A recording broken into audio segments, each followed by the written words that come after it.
Deep in the heart of the jungle, where the trees whispered secrets to the wind and the rivers sang songs of old, a group of mischievous baboons and monkeys ruled the land.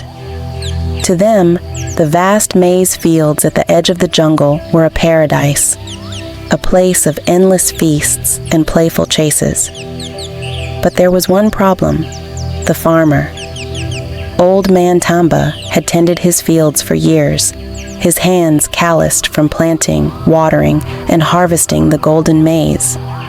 Every time the baboons and monkeys sneaked in to steal, he would chase them away with loud shouts and waving arms.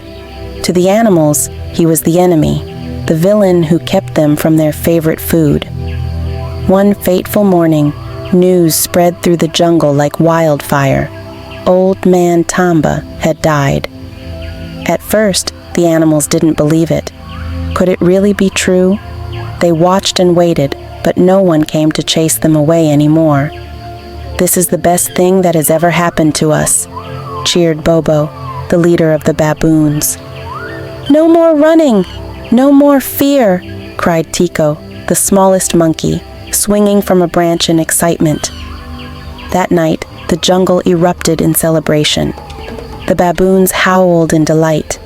The monkeys danced from tree to tree, and they feasted on whatever remained in the fields. They believed they had finally won. As the seasons changed, so did the land.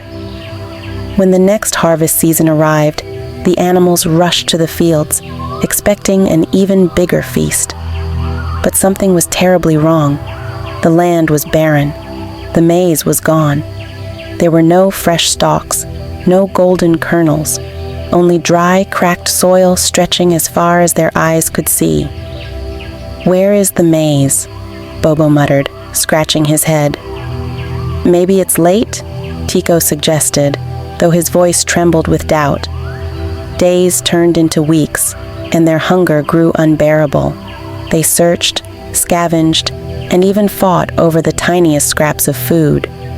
The jungle, once filled with laughter and play, was now silent and filled with despair.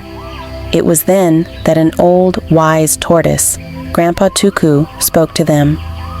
"You foolish creatures," he said, shaking his wrinkled head. "You thought the farmer was your enemy, but he was the one who made sure you had food every year. He tilled the land, planted the seeds, watered them, and protected the crops. Without him, the maize you took for granted no longer grows." A heavy silence fell over the group. The truth stung worse than their hunger. "We never saw his true purpose," whispered Tico. "We only saw him as a threat." Bobo sighed deeply. "We celebrated too soon. We didn't realize that his work was what kept us alive." From that day on, the baboons and monkeys never forgot the farmer's role in their lives. They learned that not everyone who stops them or corrects them is their enemy. Sometimes, those people are the very reason they thrive. And so, they spent the years ahead learning a valuable truth. People may not understand the value of someone's actions today, but they will recognize their importance when they are gone. Moral of the story: not everyone who stops you is against you. Sometimes they are the reason you succeed.